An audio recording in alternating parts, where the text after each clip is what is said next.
Oh, thank God it worked this time. Woo! We are badly needed and long overdue. A controversial podcast about Colorado Springs. It's controversial because it makes sense. I'm your host, Nick Raven, and joining me virtually, bobbing her head, over here is Emily Lewis. Hello. Hello, how are you today, Nick? Oh God. Well, I don't know why I set up the other one, but we've done this intro kind of once already, and it went to the wrong scene, and it was really goofy, and I'm fumbling with the keys, and I just got to get rid of it.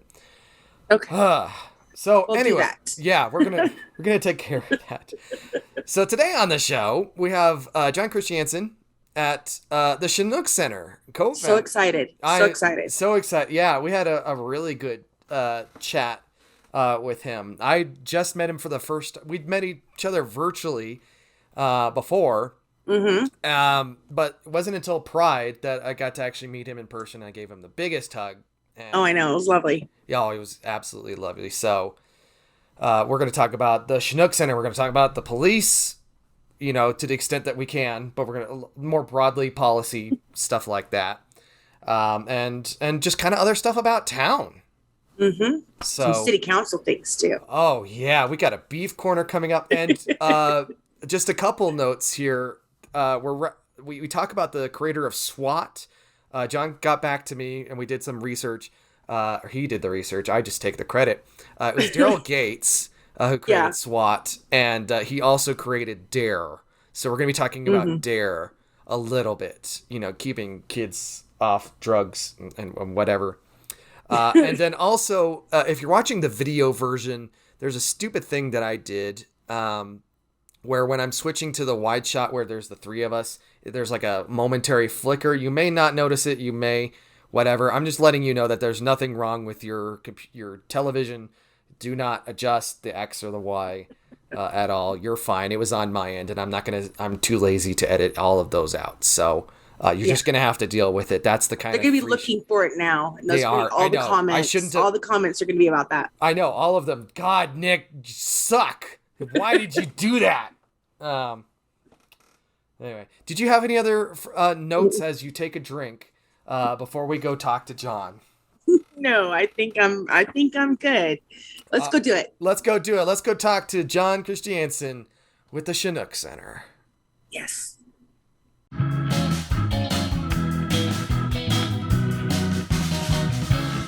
So we're gonna transition, and then it's gonna be like, John Christiansen, how you doing? Will there be some build-up music for it, or? Yeah. We've got transition music from the Knock Blockers, who are a local ska band. So. Oh, okay. That does sound like a ska band name. Yeah. Yes, they are. I love them very much. I'll have to check them out after this. Yeah. And you can watch all of our podcasts and stuff like that. So we wanted to talk to you because you are kind of a facet. You, Sean, and the Chinook Center are really kind of a facet of this town. And we kind of want to work backwards and then forwards, like we're rewinding a tape. And I want to hear about how you got to Colorado Springs. Are you native? What's going on? Tell us the story, the untold story. Wait, the untold story of John or Chinook Center or what? We'll start with you actually, because that's going to lead into the Chinook Center. All right, because I can talk a lot. You know that if you've seen my podcast. I know we have a podcast. Yeah, no, I'm not native in any sense of the word. But what's funny is my family goes back 3 generations here, something like that. But I was actually born in Utah. In Utah. That's right, in Ogden, Utah. But I grew up here. I grew up here since I was 4, and then I moved around for most of my adult life. Lived in Texas, lived in New York, lived in Boston, lived in Pennsylvania, lived in Bangladesh, and then finally brought us back here. My wife Sam got a tenure track job here at UCCS, so we moved back here about 4 years ago. Okay. Yes. Okay. So wife's at UCCS. What is she? Is she still there? Yep. What does she teach? Just got tenure, as a matter of fact. Yeah, that's great. That's pretty important these days. Yeah, it is. Yeah. What does she teach there? So that I can sign up. History. Yeah, go take a history class. Okay. Teaches South Asian history, Sub-Saharan Africa, and Oh, the history of the 60s. I awesome. love history. So you bounced around a lot. Was that like service or was it charity or what brought you so many different places? Mm, wanted to travel, also graduate school and jobs, Uh-huh. things like Just that. being around. Just different various things. Yeah, that's kind of the enviable life. Like, oh, I wish I could travel. I wish I could go Mhm. around the world and visit all these places. And then you got to do it, and that's pretty rad. Yeah, Yeah. yeah. We got to live in Bangladesh for Sam's dissertation research, so that was fun. Oh, that's pretty That sounds awesome. really interesting. Yeah. Yeah. So how did you start with then the Chinook Center? Or what's inspired you, or were you secretly a conservative for your youth and then changed over time? Well, Like, I'm still secretly a conservative, actually. This oh, whole thing thank has God. been like a fifth column sort of thing. Are you a Uh, 3%er? I'm a one percenter. Oh, oh. Um, yeah, no. So the Chinook Center was born after we moved back here to Colorado Springs, and I'd been engaged in radical politics for most of my adult life. Even when so I was an undergrad here in Colorado Springs. We'd moved around, moved back to Colorado Springs for college, and then for graduate school, moved back to Boston. Um, but so when I was at UCCS, I'd started like a student activist organization, which is like a radical act, doing radical activism. Like the berets and Um, stuff. yeah, exactly. We were doing anti-war activism mostly because I was back during the Afghan and Iraq War Mhm. days. But when I was living in Boston, I was a part of the Boston chapter of the Industrial Workers of the World, which is like a radical militant labor organization. Mm-hmm. And we had an office in a place called Encuentro Cinco, which was so people have given me a hard time for this because I'm like, let's go back to southern Mexico in 1992. But it was based off the Zapatistas uprisings Encuentro model, where they were like, we need to build a world of social movements to counter the power of neoliberalism. So they Mhm. invited social movements all around the world to come meet and then create a new pole in the world because the Soviet Union had fallen, so there was no second pole in the world. It was just It's a capitalism. Capitalism won. yeah, hyperpolarized. Yeah, so we didn't have there was nothing pushing against the neoliberal model that was emerging in the 80s and 90s, and so they did this whole thing where they were like, well, we need to build a people's movement from the ground up. So one of our friends in Boston had gone to one of those, and he decided to build a space in Boston called Encuentro Cinco, which was supposed to be a meeting place for different social movements in Boston. So it was a space. It was on the sixth floor of the Unite Here Union building down What in year was Chinatown. this? What's that? What year was this? Oh, I actually not sure when he founded it. It was early 2000s probably. Yeah, it Okay. But was. when we joined, it was 2000. I don't know, something 10, something around there. The IWW joined, and basically what it was is all these different social movement organizations, radical organizations, could use the space. We had our little quote unquote office in there, which was like a desk basically, and a little cubicle. And I just thought it was great. We had shows there, we had socials there, we could use the space for anything, and you got to meet other radicals around Boston, and they had programming and things there. So when I moved back to Colorado Springs in 2018-ish, 2019, Mm-hmm. I got back in, Colorado Springs. I'd grown up here, and so I knew it was conservative. And I was like, Mhm. man, we need more infrastructure for the left in Colorado Springs. And Mhm. so I was like, let's just do this to Sam. Let's build something like Encuentro Cinco in Colorado Springs. Part of it was because I thought that there was more left-wing activity in Colorado Springs when I got back because I'd been following a lot of Facebook pages.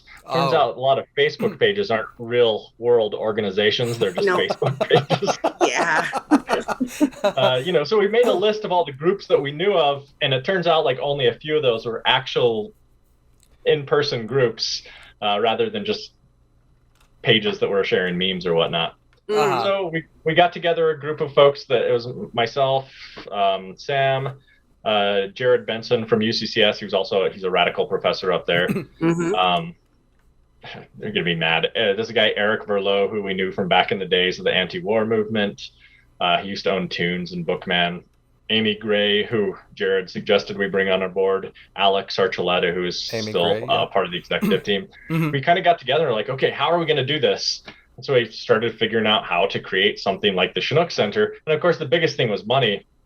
What? Yeah, I know, right? Impossible. and looking at real estate, we're like, oh my God, this is basically going to be impossible. But we got lucky in that the CC men's soccer team, after the George Floyd uprising, we gained a lot more exposure because we were working on police oversight and reform and things like this. And I don't know, somehow caught the CC men's soccer team caught wind of us, and they're like, we'd like to support an organization in the community, so we want to do a fundraiser for you guys.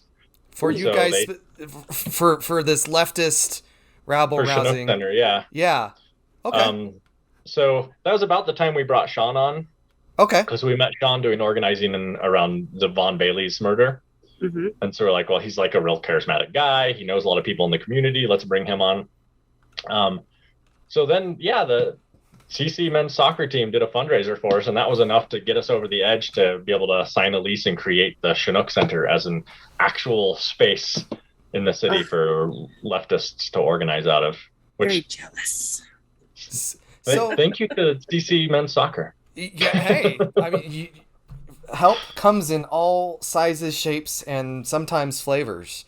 So let's not. Have you always been like politically radical, or is there a radicalization moment? Were your parents hippies or something like that? No, my parents definitely weren't hippies. I was actually raised. My mom was kind of like, it was the 80s. She got sucked into the whole evangelical Christianity thing in the 80s. She went in Colorado Springs. That was like the thing, So I was kind of raised in that place. By the time I was in high school, though, I was already like fairly political. But it's funny because we just had this question at one of our DSA meetings, like, what radicalized you? But my mom was always an outspoken person, and we grew up not super well off. So like I was always like, my mom had crappy jobs. We always had crappy landlords and things like this. And I think you just gain a degree of class consciousness from that. And my dad, like, I didn't grow up with my dad, but he was his union steward at his job or whatever. So I don't know. I think there's just some of that just rubs off on you eventually. Mm-hmm. And eventually it seems like once your ideas meet your lifestyle or something, once it becomes like, I know some people really hate the word, but praxis. It's like when your politics really start affecting your life, that's when the rubber meets the road. Yeah, exactly. And, I grew up in the punk scene in Colorado Springs, and I was a skateboarder, and that essentially just means you're always getting fucked with by the cops. So I had an early dislike for the police. Yep. Yeah. So you come back and you form the Chinook Center. And so what, I guess the elevator pitch is that it's just a gathering spot for leftists to come and gather, but the Chinook Center does a lot more than that as well. So in talking to someone who's never even heard of it, what is the Chinook Center? Well, yeah, let's see. Should I pull up the website? Yeah. So we did conceive of it as a space to begin with, but we existed for like a year and a half without the building. So we had to think of things to do that were like, gave us an identity. So really our goal is to like empower grassroots organizations and organizing in Colorado Springs. But I've always been a big fan of trying like leftist unity, trying to bring people together in coalitions. And I've worked in a lot of coalitions myself over the years. And so one of the things that we started doing early on was trying to form coalitions with other grassroots organizations. And that's kind of also our thing. So we formed several coalitions, and we have brought together different people around different issues in the city to try and get them to work together on, progressive or left-wing causes. So one of the first things we really started working on was the murder of Von Bailey. So we started working on police oversight and things like this, which led us to form a People's Budget Coalition the summer of the George Floyd uprising with several organizations, which we were trying to get, the Colorado Springs budget is not exactly the most progressive budget in the country. It is not. So we wanted to create a budget, bring more people into the budget process, because the year before we'd seen how just completely it was an insider job, like an insider process, the whole budget process. And so we wanted to bring more people run by in. the mayor. Yeah, the mayor and just like a few bureaucrats. They, the bureaucrats bring their proposed budget in, and then they kind of work it out, and then they have a hearing technically for city council, but it does nothing. No. Yeah, at that point, they're just rubber stamping it, basically. Yeah. I mean, that's kind of what city council's been since the strong mayor came into place in 2013. Is like the mayor says, we're doing this, and the city council's like, yes, sir. Yep, exactly. Yeah. Yeah. So you got really involved with budget discussions, and that seems very labyrinthine and clandestine, and it is very hard to tackle. And I know I'm on the Citizens Transportation Advisory Board as an alternate, and I know there are boards, and Emily, you've been on boards and had your fun. I'm jealous. I've applied for boards, but for some reason they don't choose me. I can't figure out why. It was I was on the food advisory board, and Fab. Yes, I had to wander away when it was becoming a conversation of, children should not be allowed to have chocolate milk at lunch. Those are the big concerns, right? That's really not something that I think we should be focusing on. So I'm gonna go now. Thanks. Yeah. You know what? I sympathize with that story, because when I was like in elementary school, I was doing lunchroom duty one day. And I gave some kid the extra chocolate milk, and I, like the principal, the assistant principal, my teacher, they all came down on me. I'm like, okay, that's an extra 100 calories that kid shouldn't be having, John. Yeah. He's been buzzing around the room. That's what's going to cause the downfall of Western civilization. Exactly. It already has. So, yeah, and are there big changes? And when you look at, say, like the city budget and stuff like that, are there big radical changes beyond the fact that the city isn't making enough money to do the things that it really needs to do? That we would like to see? Yeah. Well, yeah. Well, part of it sucks being in Colorado, because, as you guys know, Tabor kind of limits so much of what we're able to do. Yes. But also, Colorado Springsians' mentality limits what we think we can do too. I don't know why. There's a lot of great things about Colorado Springs. In a lot of ways, I think the people of Colorado Springs are much more open-minded to new ideas and things, like more than even Boston. I used to live in Boston, and they think of themselves as such a progressive city or whatever, but Colorado Springs, actually, people here are open-minded in a way that a lot of people around the country aren't. But for some reason, our city leadership is just really fucking not. No. There's a lot of stick in the mud. I mean, there's a whole conversation about city council pay and who ends up getting on the city council, because when you're only getting paid $62.50 a year, only people who can run are pensioners, retirees, and the independently wealthy. It's all retired military officers, essentially, which there's multiple conjunctures there that are bad. Yeah, so or maybe you just move into town like a certain city councilor. You call up the mayor and say, "What is your town about?" And they just give you a seat. And I mean, so one of the things we really focused on, though, was trying to take money from the police department and put it into other things in the city budget. Because when we first, it was 2 years ago, I want to say, when we saw the city budget, there was like cuts to all these like better programs, and then more cops. And I know people are convinced that cops somehow lead to less crime, but really, when you look at the data and you talk to experts about it, it's not the perfect correlation that people think it is. With higher number of cops and less crime, because there's so many other variables that go into it. And so we were trying to really push, like, look, let's put money into mental health, which the city is like, well, we don't take care of that. That's the county, which is part of the problem. The city that is a big part of the problem. Yeah, exactly. Yeah. I don't remember all the specifics now, but we were just trying to move money around into more social spending programs, better public transportation, things like this. But the city just, they don't think that way. You know what I'm saying? No, they don't. They're very black and white on this is what we're supposed to do, so this is what we're doing. Yeah. For as much as I hate the term, there's no outside the box kind of thinking. It's all very right here. This is what we do. Yeah.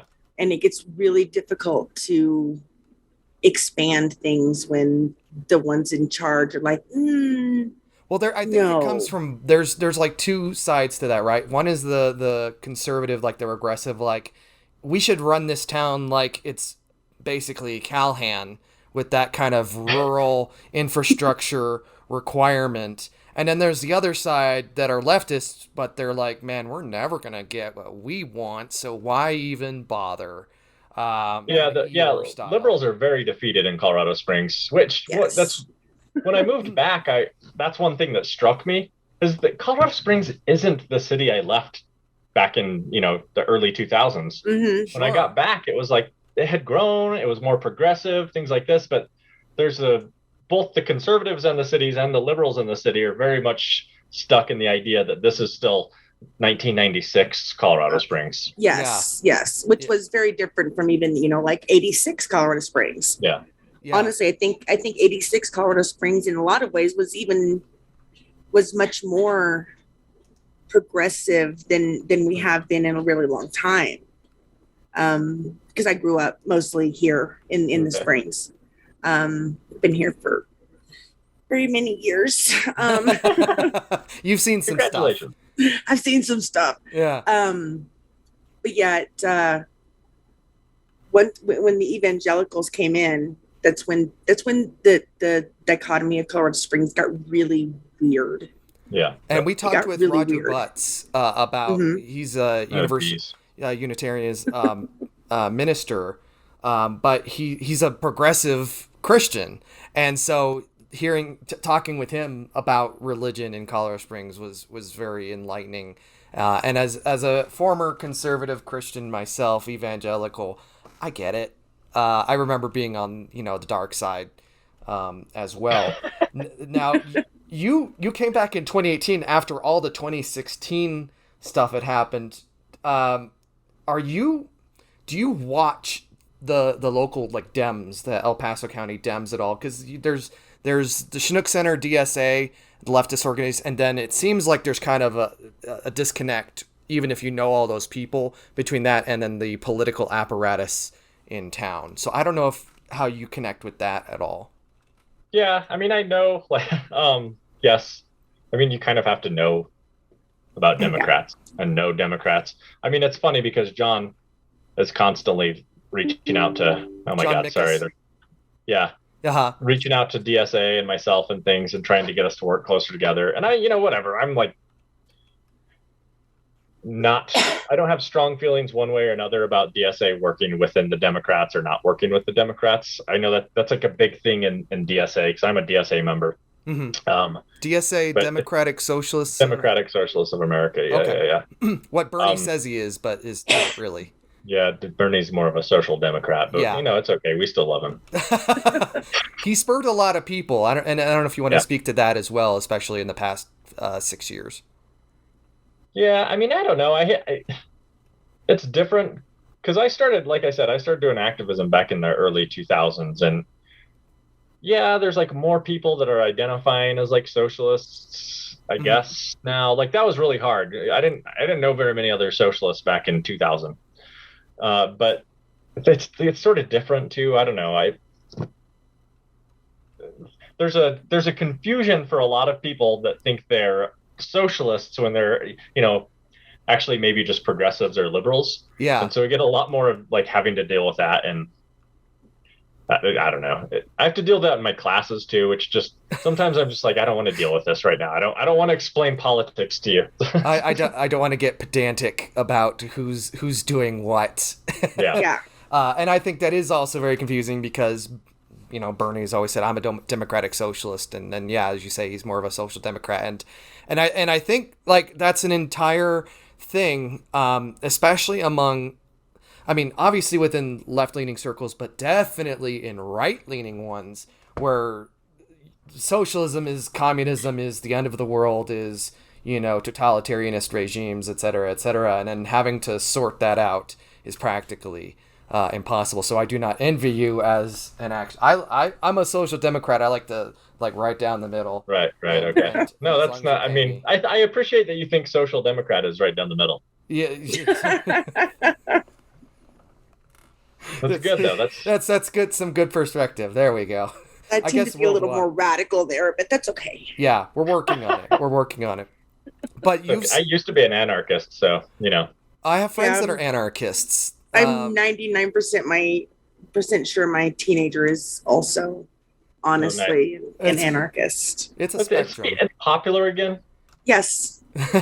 Yes, it actually is. It's a whole thing now, and they have a completely different, maybe not a different idea of anarchy, but they have thoughts about anarchy and how that needs to look. Okay. That's interesting. Yeah. Teenagers are weird, man, especially now. They're so weird. I love them. They're weird. Mine's a pretty staunch communist, so. Oh, okay. That's all right. If you start radical, there's nowhere else to go. And then yeah, he's a classic red diaper baby, I guess. Just missed a couple generations. So, but let's go back to the police and that, because obviously you have had some experience with CSPD and that. One thing that the local politicians are constantly talking about is the fact that we're 110 police officers short of where we should be, which is why when you call 911, you get a, hey, hang on, we'll call you back in 15 minutes. Hopefully nothing really bad is happening. But in the past few years, I can speak from experience that people, so many issues that the police have to encounter are people in mental health crises, and when you're a hammer, everything is a nail, right? So, yeah, exactly. So when you're bringing in these people who think that everyone who's having an issue is a criminal, you then have this expectation that now you need 110 people in full body armor, wandering around the streets. Like just the other day, I was at the bus terminal catty corner from City Hall, and there was this guy just kind of sprawled out up against a planter, and 3 uniformed cops in full body armor in 2 cars show up, and I was honestly kind of terrified every single time I see someone having a mental health crisis, and the police show up. It's really scary. Like I'm ready to pull out my phone and start recording what's going on. Right. Yeah, it's terrifying, and the mindset about how the police work here is perverse, but it's not a distinctively Colorado Springs thing. It's an American thing, and I'm sure you could speak up quite a bit to that with your experience at the Chinook Center. Yeah. Yeah, I mean, I completely am right there with you with the police. And honestly, the entire criminal justice system. Part of the issue with Colorado Springs too is the district attorney here is always so conservative as well. I've lived in other cities and protested. I mean, I've protested in Bangladesh. I went to a May Day in Bangladesh. I was like, that was the best May Day ever too, by the way. Which is funny because the police there are so different. You can bribe them very easily. Maybe that's what we need here. Yes, just bribeable police. Yeah, they just don't have there's no state hegemony there, which sometimes I wish we had here as well. But the police, the idea for the police that they need to be a part of everything is what's so incredibly overwhelming. I mean, I completely sympathize when you see anything and so many cops show up, and you're right, they show up in full body armor. In fact, have you guys seen that meme about the Lego cop?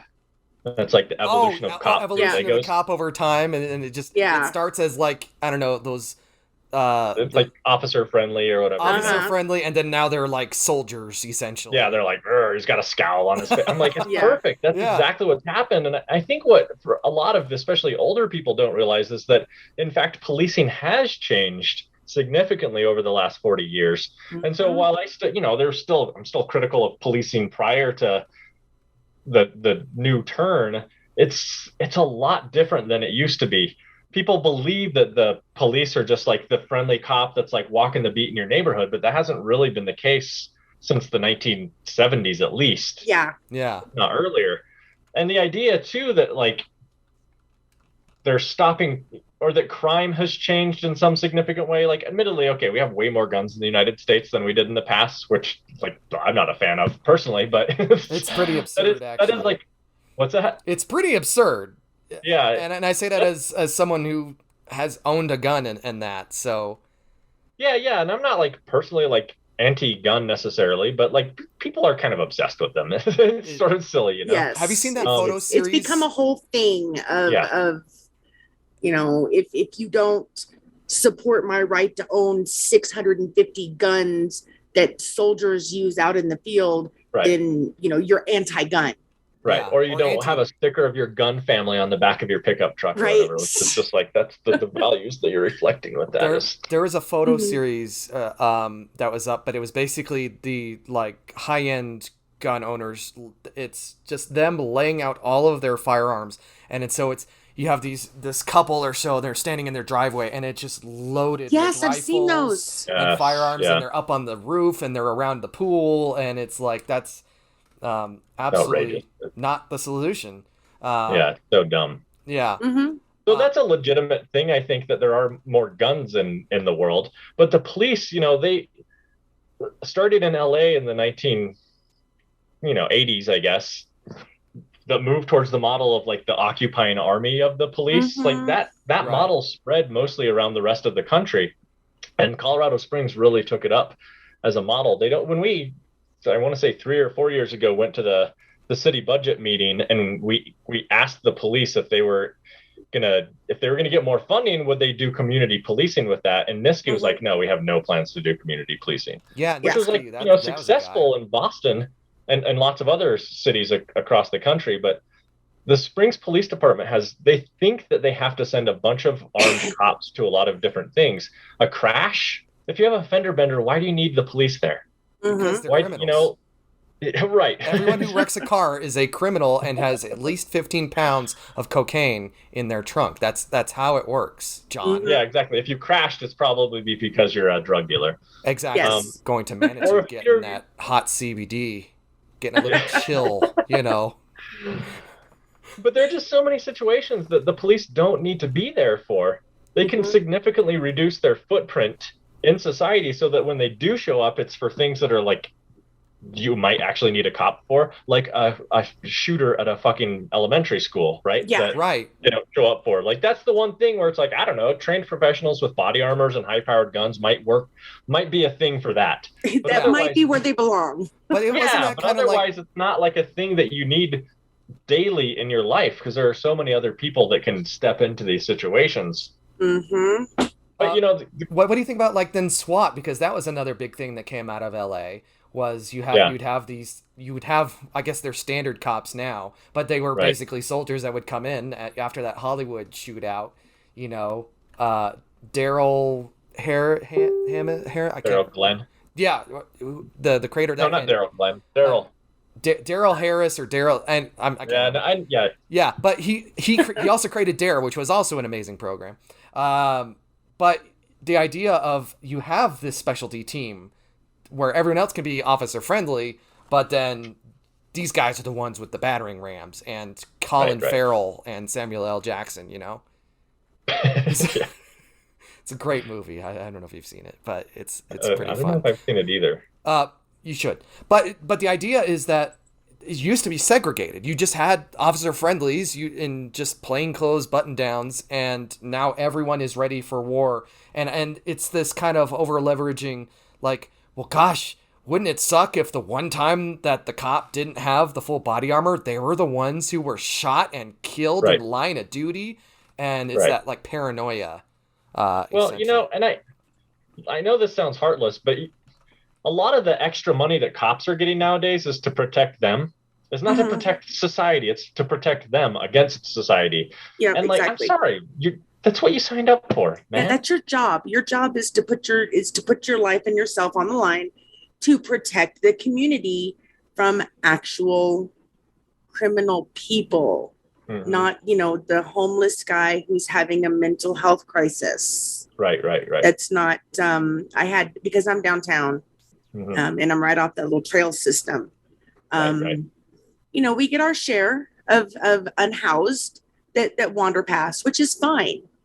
I did have to call the police on one, and I hated every minute of it. Every minute of it. I was so mad. He decided he wanted to throw rocks at, specifically my person. Okay, yeah, that's. Is this the serial window breaker that's been going around? Because no, I don't know. There's just broken windows all over downtown Colorado Springs lately. I don't know, but no, because he was mad that I had a big dog. Oh, okay. Oh, I mean, that's a reason. And mad at anyone. I'm also mad about that. Just to let you know. All right. Where's the rocks, John?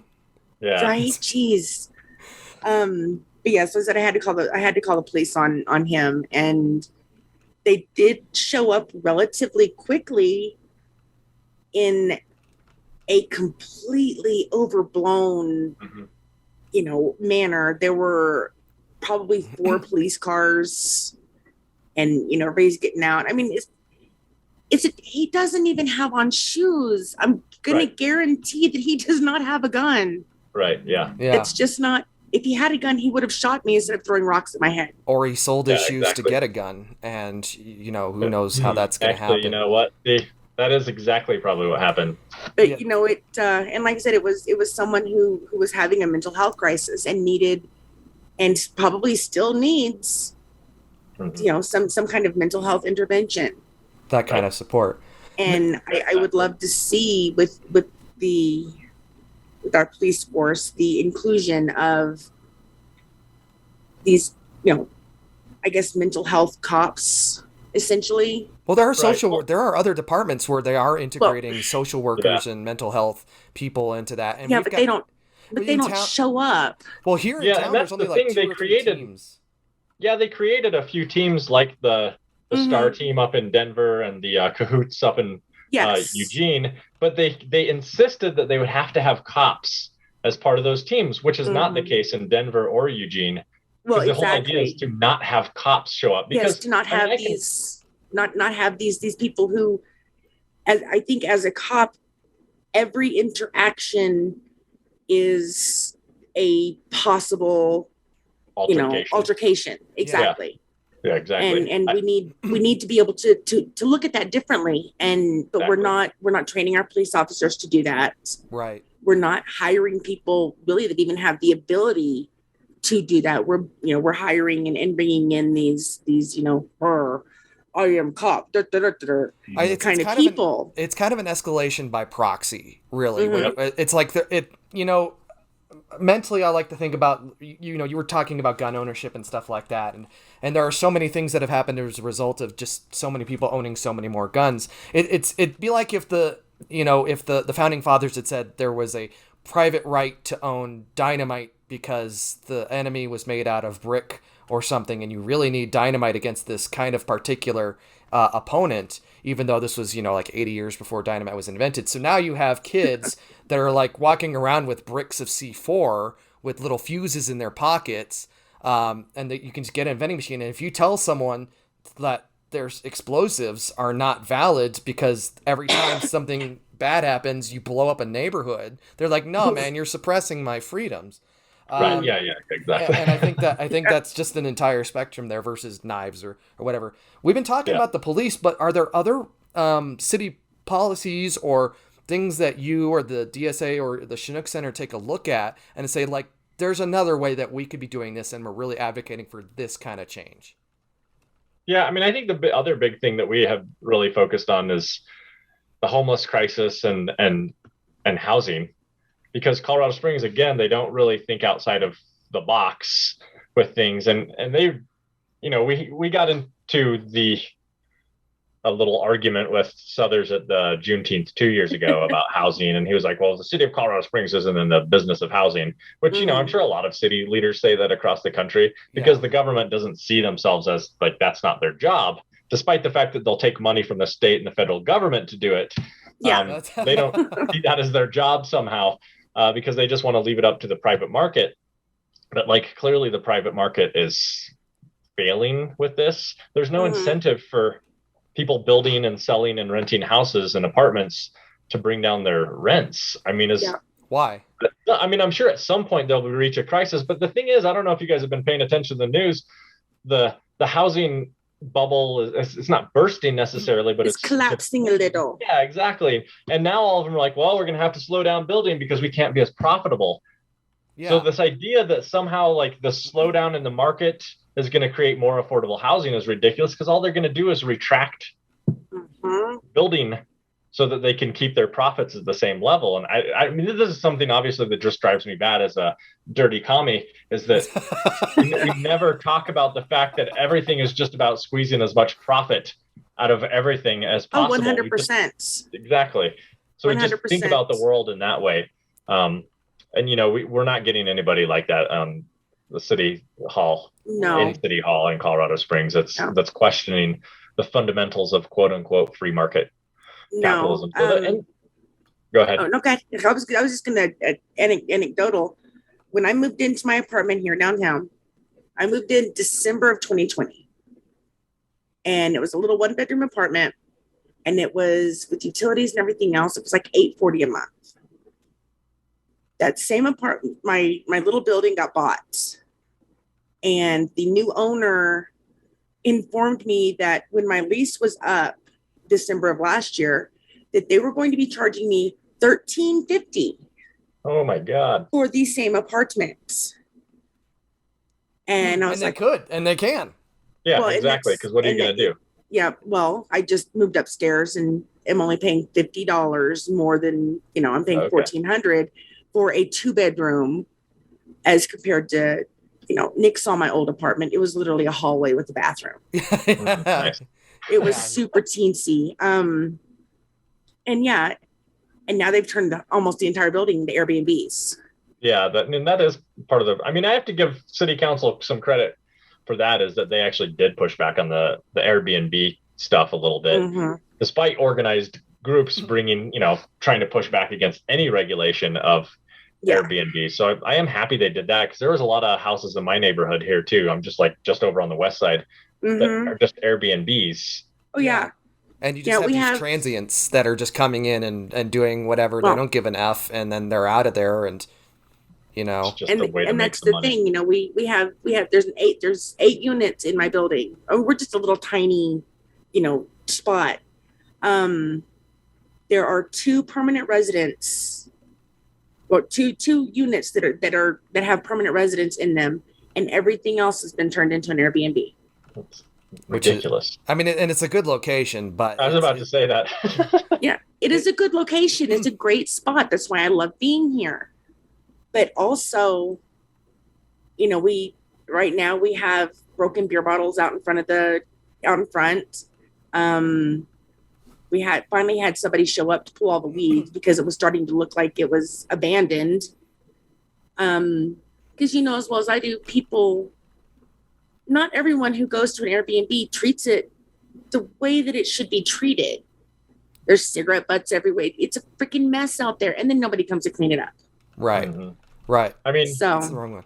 In fairness, I try to keep my neighborhood as junky as possible looking, so that it doesn't just get quickly gentrified, which is already happening. I'm like, there's so many like white 20-somethings moving into my neighborhood. I do that thing I saw on Facebook where she just goes out and plays a really loud recording of gunshots every night. That'll show them. Well, you know, honestly, if the rent is reasonable in your neighborhood, people are just going to show up anyway. Yeah. And we talked with Stephanie Vigil a couple of weeks ago about rent. And the fact that there's no rent control here in Colorado because of the Telluride decision and stuff like that. That people are just gonna, who cares? Whatever the richest man will pay, and it will be a man. Yep. That's what the going rate is. And so then that kind of opens the discussion. Kind of what you're talking about is the fact that housing is a human right. And so the city should be. And I agree actually with John Suthers. The city should not be in the business of housing. It should be in the accommodation of housing for people who need it. And I think when people think of public housing and housing authorities, because we have a housing authority here, but it's kind of like a really pale, kind of thin very entity. Minimal, yes. Yeah, but the idea of the city like going out and buying houses kind of randomly through the neighborhoods and stuff like that, and saying, hey, this is where homeless people are going and stuff like that. that's not even on their radar. They are not even thinking about that. And I think that goes back to what you were saying about Emily was saying about there's no outside the box thinking. They know exactly what they think the government should do. And so they're scheming and all that around that model when there's evidence everywhere of this working or that working, stuff like that. Yeah. And they're just afraid of, I don't know. I mean, it's weird because, like I said, Colorado Springsians are more open-minded to a lot of things in a lot of different places. Like I lived in Scranton, Pennsylvania, and they're very much not an open-minded type of folk. But the city leadership just refuses to think broadly about things, which I think is funny because they're always like wanting to be a world-class city. I'm like, you don't become world-class city by just copying the most mediocre of other cities across the country. You don't become world class by being mediocre. Yeah. And yet that seems to be what they want to do. They don't want to push the limits. They don't want to experiment. They don't want to try different things. Things here take so long to do too. Anytime there's a good idea in Colorado Springs that I see coming out of anything, I would so much love that, but it's not going to happen because somehow good ideas always get killed in Colorado Springs. Oh yeah. And then there's the need to address like the pay rate. Like that was actually late last year. I was like, man, I should really get involved in like a ballot measure because this ballot coming this November is going to be freaking insane with the amount of initiatives that I've signed for or are going to be coming down there. Like everyone is everywhere trying to get signatures and stuff like that. I'm really excited about Rec Weed. Sorry, Manitou. My loyalty, to my city and everything. Rose. Yeah, seriously. But there's going to be so many initiatives, and there was in 2020, if I recall correctly, there was a group that was trying to get better pay for city councilors, so that we could theoretically get more diverse representation and leadership. But like that's so hard, and everyone's like, "Oh, we tried it in 2012 and it failed, so don't think about it." Don't even bring it up because it's not gonna work. But it seems like that would be a good way to start. And then, of course, there's who's running for mayor right now. Have you seen anyone? I mean, obviously, Wayne Williams is pretty much going to win. But are there... my thoughts on all of that. Yeah, just tell us everything, John. About people running for mayor? Yeah. I hate them all. Yeah, great. Okay. Yemi include. Like, look, if Yemi's fine, I guess. I've met him a couple times, but the whole Wild Goose Union Drive, not too pleased with him about. No. But he has zero chance of winning anyway. So. I know all the liberals are excited about him, but I agree with you, Nick. Wayne Williams is winning. Like Tom Strand's not going to win, which personally, I fucking hate Tom Strand more than Wayne Williams. So Wayne Williams has been groomed by Southers from day one to take over as mayor. He's the heir apparent, and he and I have personal beef. Okay. Well, I understand. Look, I get personal beef, Emily. He's also a horrible human being who should never be allowed to be in charge of anything, anywhere, ever.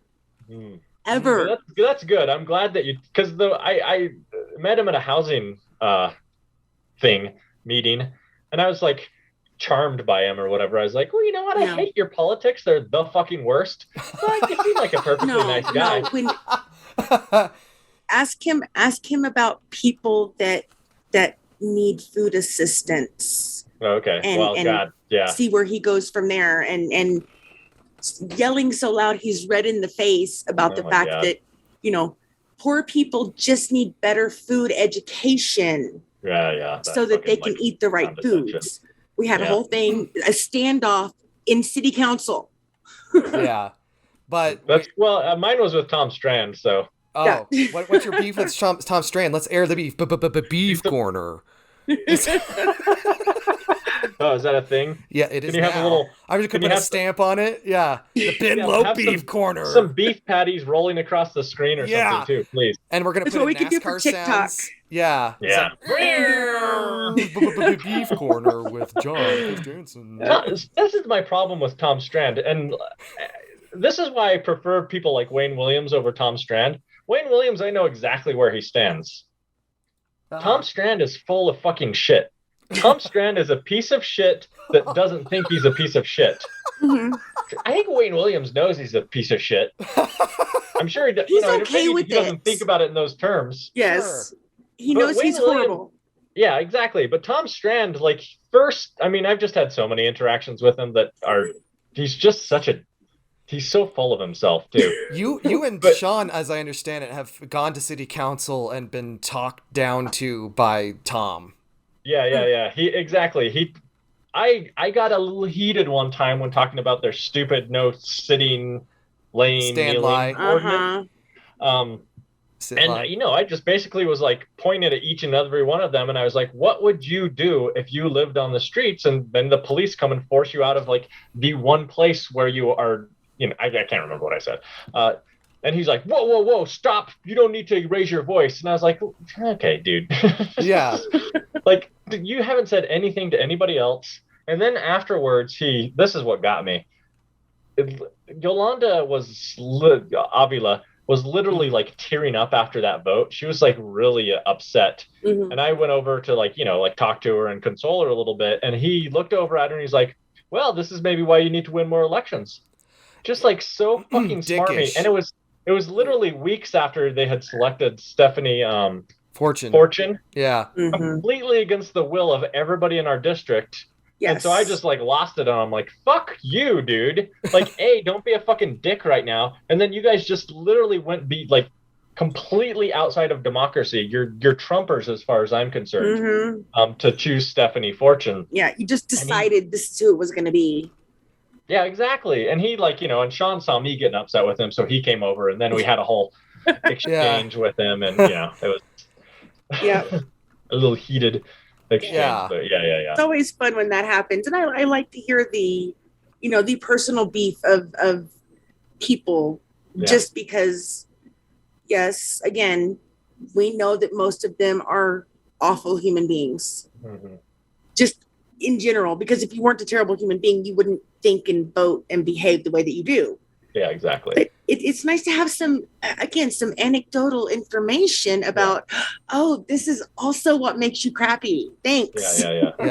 And playing, I'll play devil's advocate right here because I'm right down the middle here. I used to have a lot of those opinions. Typical social democrat. Yeah, I know. Yeah, exactly.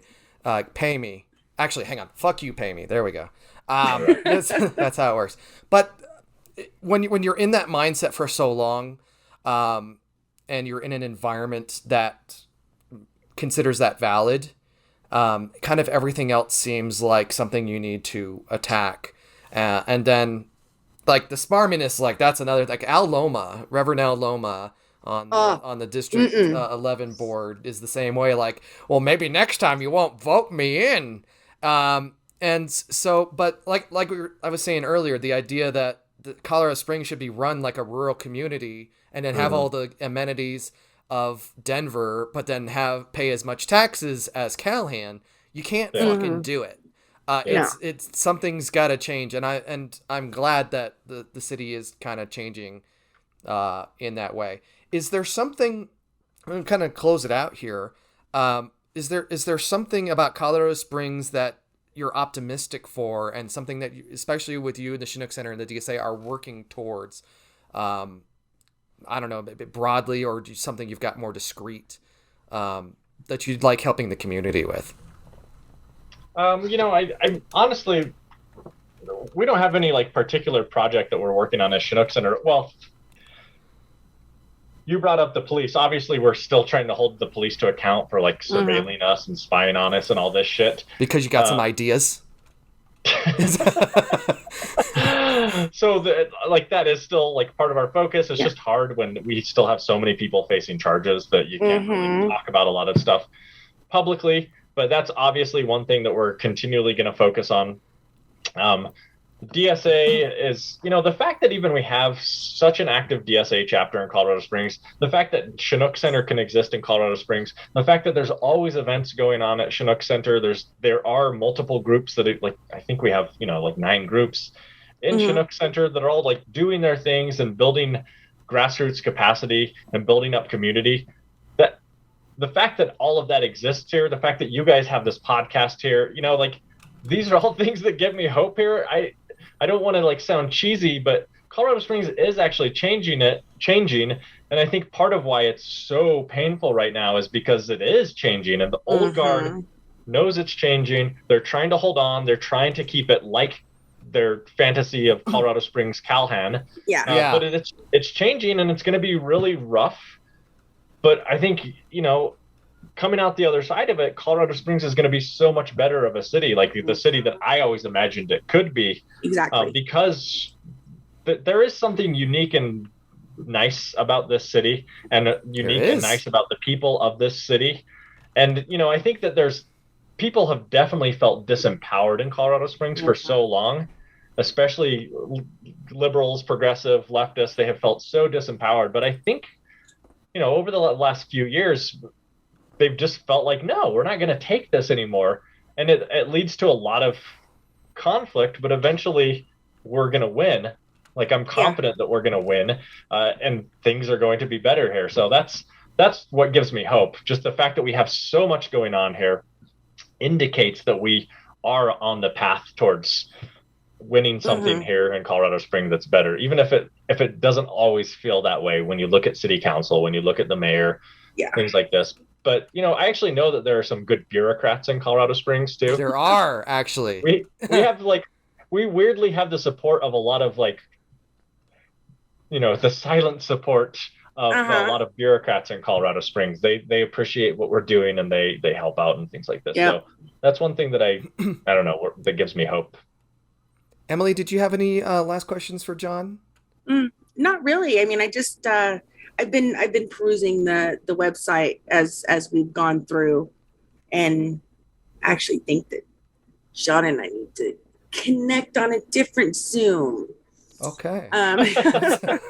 Okay. That's in the beef corner, right?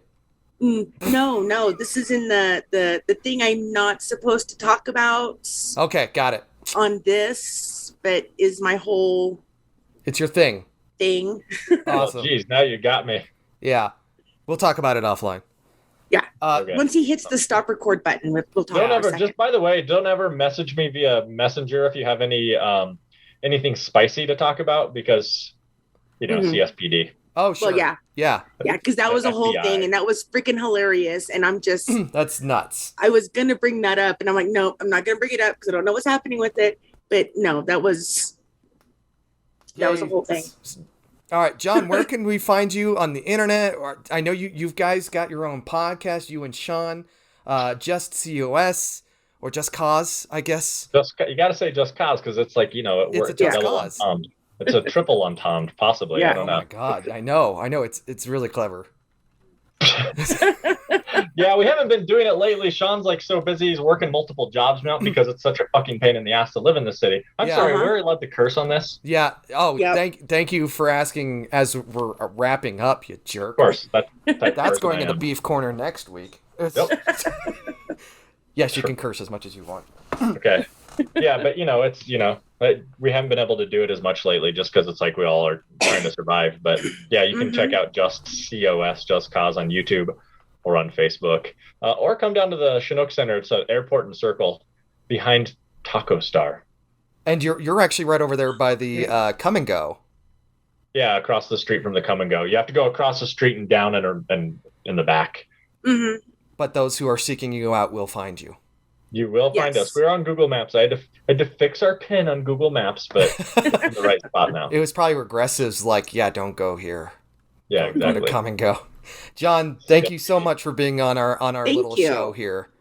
Thank you for having me. And I love your guys' little your logo and imagery and stuff, by the way. It's fantastic. Thank you. That was we can't we're pushing back production at least 2 weeks so I can sit here and draw all these little pictures. So Great. I'm glad you did. Thank you, John. All right. Thank you. All right. Thanks a lot. Have a good afternoon.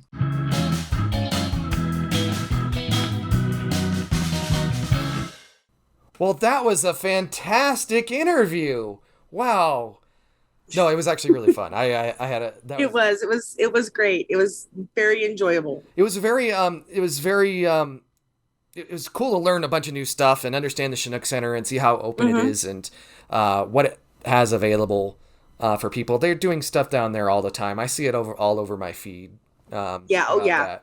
And unfortunately, Sean wasn't able to hang out with us. But maybe in the future when he's not as busy, and just kind of go from there. So, but yeah, that was a lot of fun, and let's get out of here. You want to get us out of here, Emily? I can do that, Nick. Badly Needed and Long Overdue is a podcast about shaking things up in a conservative city. This show is hosted by Nick Raven and Emily Lewis. It's me. You can watch the video version of this show on YouTube and listen to us in podcast form everywhere you find podcasts. Our theme music is by the Knock Blockers. They're a local ska band. Very awesome. Highly recommend you go find them on social media. You can reach us on a whole bunch of different social media platforms as well, like Instagram, Badly Needed Podcast, Twitter @Badly Needed COS, Facebook @Badly Needed Long Overdue Podcast, and on TikTok @Badly Needed Podcast. Be aware we don't actually have any TikTok content yet, but we're working on it. Fantastic. Well, we may not be on TikTok, but we are Badly Needed and Long Overdue, and we will see you next week. Bye. Bye. Ta-da.